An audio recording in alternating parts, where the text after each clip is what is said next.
Agyanatimirandasya Gyananjana Sharakaya Chakshurunmiritam Yena Tasme Shri Gurave Namaha. Jai Gurudev. So for today we have Pour aujourd'hui, nous avons le canto 4, chapitre 3, verset 17. Et c'est Shiva qui parle. Il dit is speaking. He say Vidya tapo vitava purvaya kure satam gune shadbira shatametare smrito hatayam britamana durdrisha stabda napashyanti hidama bhuyasam. So Shiva is telling to Sati. bien que l'éducation, l'austérité, la richesse, la beauté, la jeunesse et la famille soient des vertus pour les êtres exaltés, si l'on en devient fier, on perd tout discernement et on demeure aveugle à la grandeur des saints.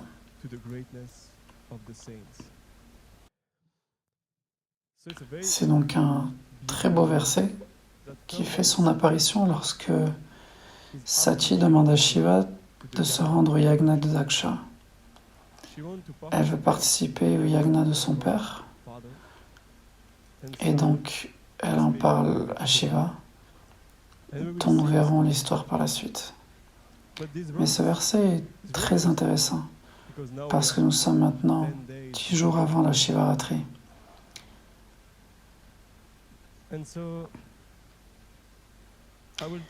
Et je vais parler de Shiva, de Sati, mais aussi de Ram, parce que Ram et Shiva sont très très liés. Ce verset est également lié à Ram. Un exemple de cela est Ravana. Parce que si vous regardez Ravana, qu'est-ce qu'il a fait? Il avait Vidya, Tapo, Vita, Vapo. Donc Vidya, il était très instruit. Guruji disait dans un satsang que Ravana était très instruit. Il faisait beaucoup d'austérité. Il faisait beaucoup de tapasya pour Shiva. La richesse, si vous lisez le Sundarkanda dans le Ramayana, on voit combien Lanka est une belle ville, que tout est fait d'or et de pierres précieuses. C'est un endroit incroyable. Alors sa richesse était très grande. La beauté aussi. Ravana avait beaucoup d'épouses. Il était en bonne santé, jeune, il était en très bonne santé, et il avait une famille. Il avait beaucoup de fils. Mais comme le dit le verset, il est devenu fier d'eux. Il était très fier de tout cela.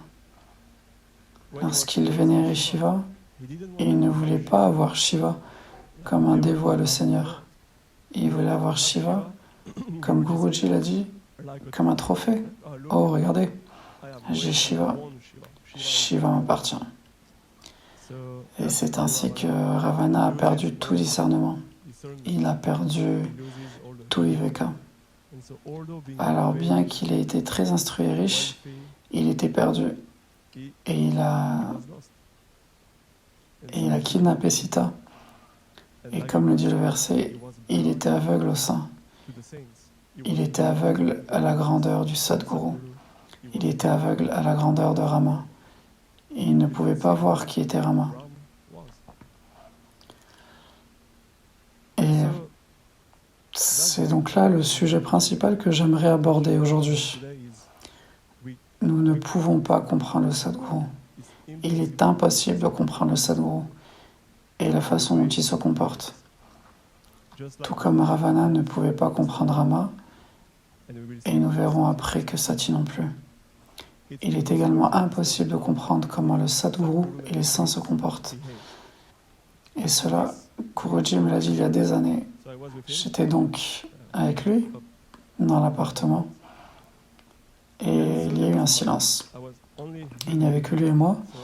Il y a eu un silence et je me suis dit, d'accord, demande quelque chose. Mais il faut que ce soit un peu sage, vous savez. Vous voulez poser une bonne question. Et je me suis souvenu qu'il y a des années, un de mes amis a demandé à Guruji, Guruji, je ne comprends pas la façon dont vous vous comportez, la façon dont vous agissez. Et Guruji a manifesté une bague. Il a commencé à manifester une bague avec une pierre très pure, très belle, et il a dit, quand votre mental sera aussi pur que la pierre, vous comprendrez la façon dont je me comporte, la façon dont j'agis. Et donc j'étais là à penser à ça en me disant, ok, ça semble être une question très intelligente à poser à Guruji. Et je me disais, ok, peut-être qu'une bague viendra aussi. Alors j'étais comme lui, même cause, même effet. Vous savez, on ne sait jamais. Alors j'ai dit, Guruji, je ne comprends vraiment pas la façon dont tu agis et ton comportement. Il est impossible de comprendre la façon dont tu interagis avec nous tous. Il y a eu un court silence. Il n'a pas manifesté de bague. Il m'a regardé très profondément et il a dit, tu vois, et c'est très très profond. Il m'a dit, tu vois, énormément de gens essaient de me comprendre. Au cours des années, beaucoup ont essayé de me comprendre. Ils sont tous partis. Aussi simple que cela. Beaucoup ont essayé de me comprendre. Ils sont tous partis. Et c'est resté gravé en moi très très profondément.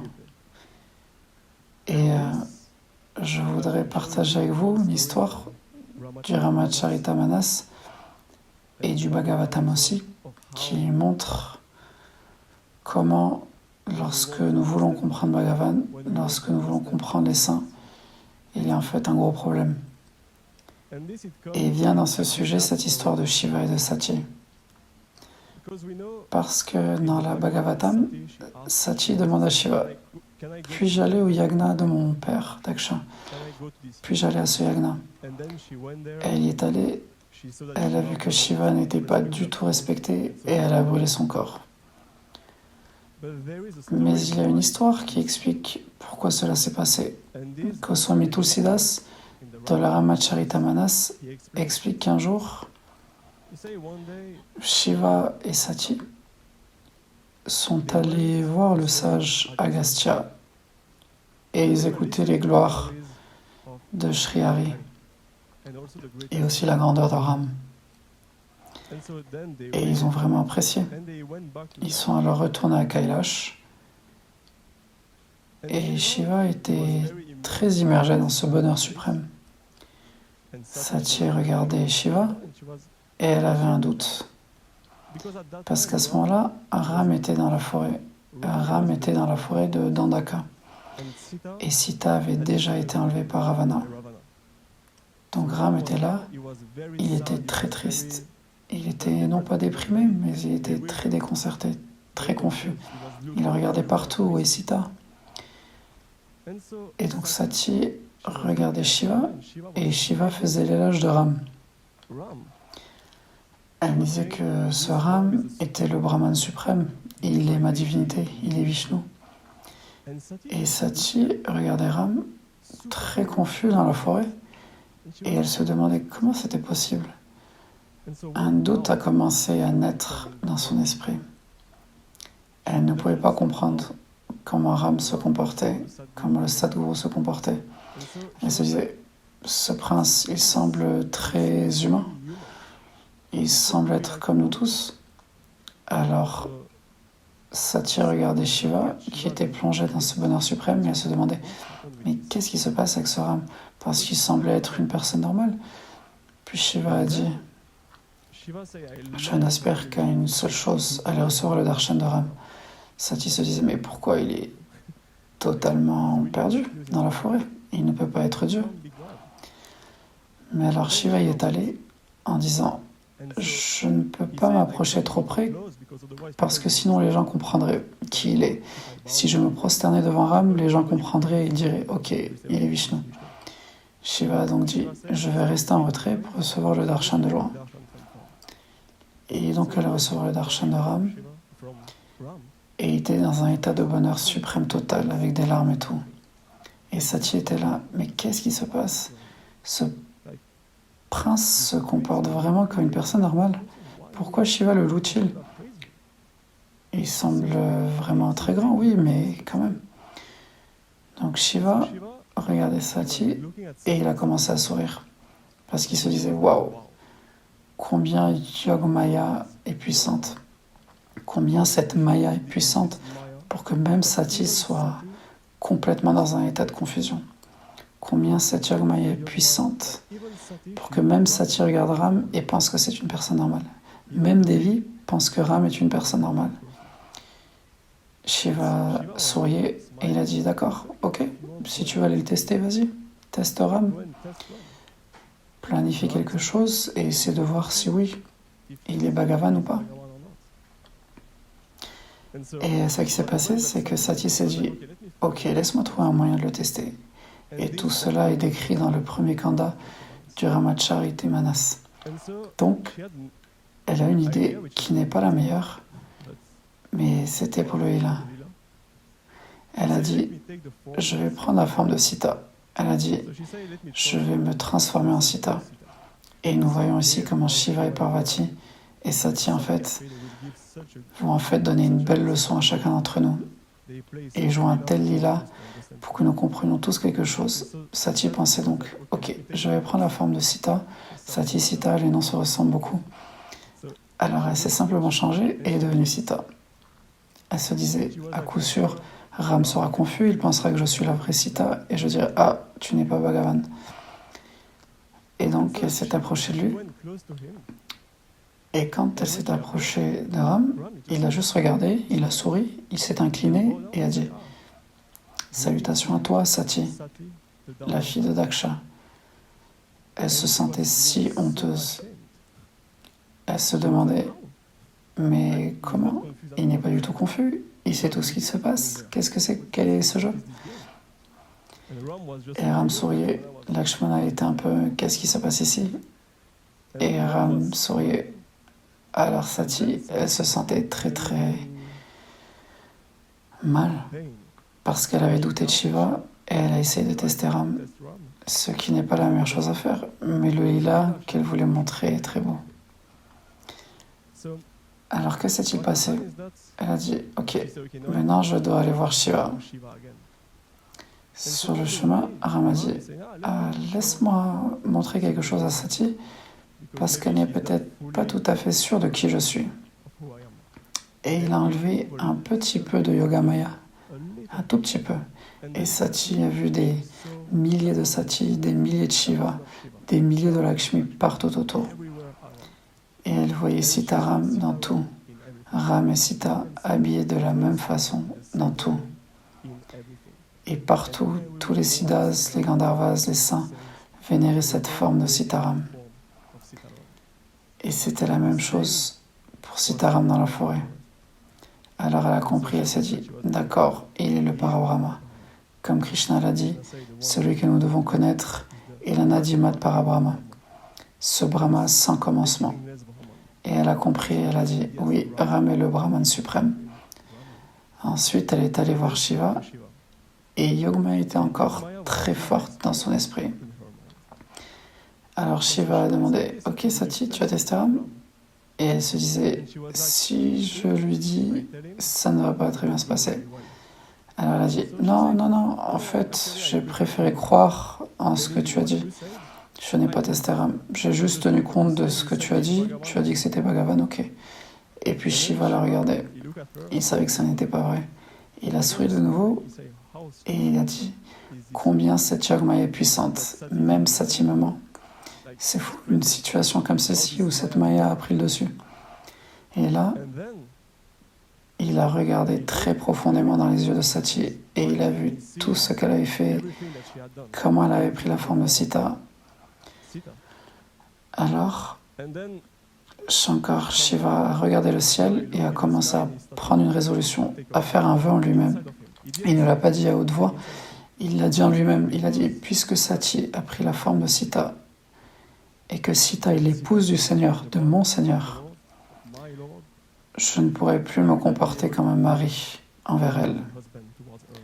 Donc, jusqu'à ce qu'elle prenne un nouveau corps, je ne serai plus un mari dans le sens où nous n'aurons plus aucun contact, parce qu'à un moment donné, elle a pris la forme du corps de Sita.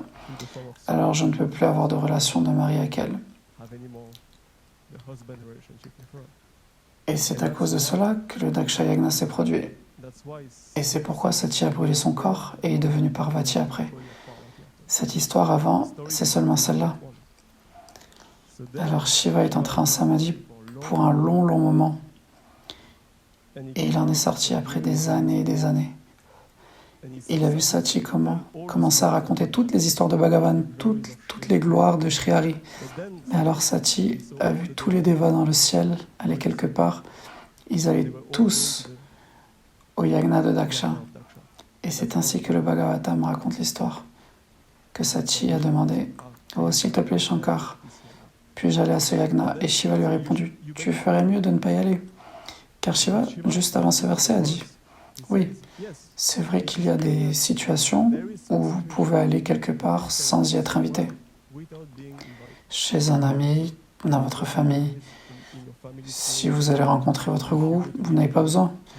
Shiva dit que vous n'avez pas besoin d'être invité pour vous y rendre. Mais si la personne est en colère contre vous, vous ne devriez pas y aller. » Et il a dit « Écoute, ton père me déteste.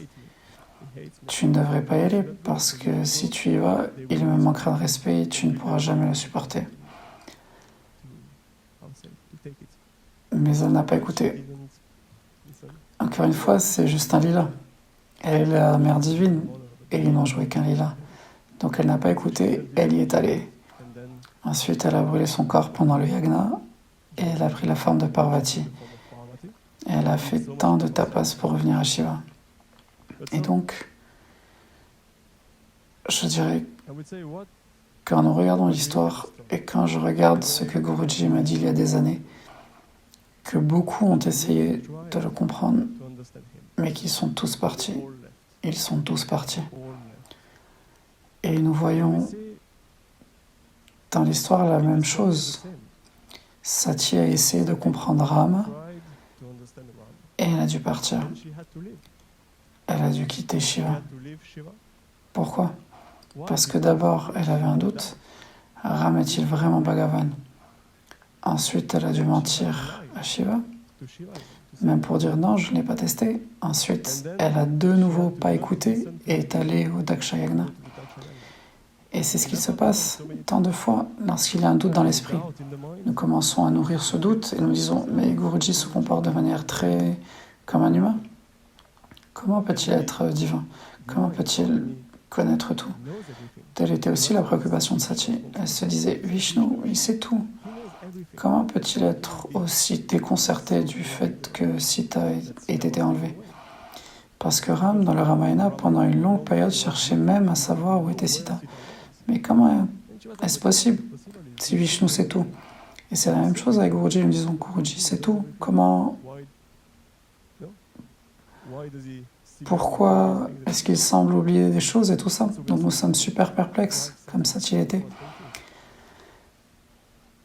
Et cela l'a mené à sa chute. Alors nous doutons, puis nous devons mentir, puis nous cessons d'écouter, puis nous cessons d'écouter le Sadguru, et puis nous partons. Et comme le dit Guruji, parfois nous devons renaître pour revenir à lui. De la même façon, Sati a dû renaître pour revenir à Shiva. Et nous connaissons l'histoire.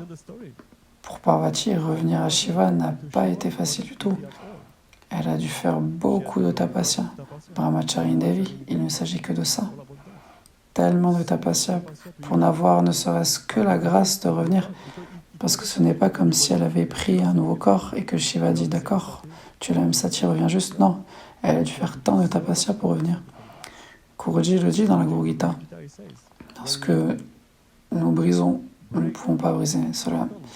Mais lorsque nous nous éloignons de lui, revenir n'est pas une chose facile. Ce n'est pas une chose facile du tout. Et nous pouvons demander à beaucoup de gens à qui cela est arrivé. Ils sont partis et ils sont venus. Ce n'est pas facile du tout. Et nous voyons que pour Sati et Parvati, c'est la même chose. S'unir à Shiva, une fois de plus, c'est très difficile, très très difficile.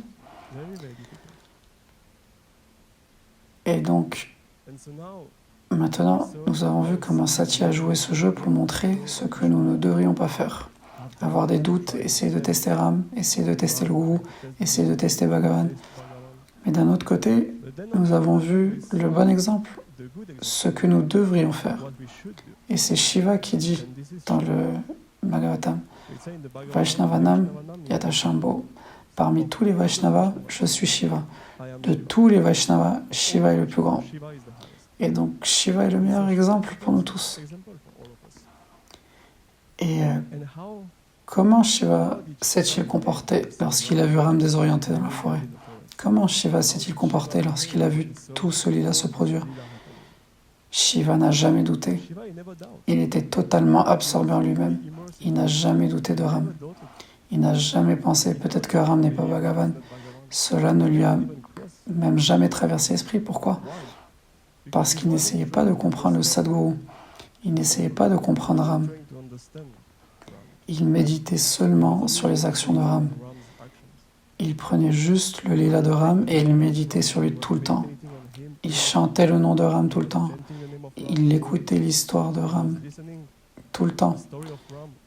De la même façon, nous avons le choix. Soit nous faisons comme Sati et nous essayons de tout comprendre et nous devrons retourner à la vie mondaine pour peut-être revenir. Peut-être devrons-nous quitter le Sadguru, soit nous faisons comme Shiva et nous nous immergeons complètement en lui et nous atteignons ce bonheur suprême. Alors le doute ne vient pas. Et comme il est dit dans le verset, si nous ne devenons pas orgueilleux, si nous n'essayons pas de le tester, si nous n'essayons pas de comprendre le gourou, alors nous ne serons pas aveugles à la grandeur de Dieu. Nous ne serons pas aveugles à la grandeur des saints. Alors nous pourrons voir la grandeur avec humilité. Si nous pratiquons, si nous avons l'humilité et essayons de méditer sur lui, sur Bhagavan, sur le Sadguru, alors la grandeur commence à briller. Mais lorsque nous commençons à douter et essayer de le comprendre, c'est comme si la Yogmaya devenait encore plus forte. Et alors nous devenons complètement perdus. Jai Gurudev.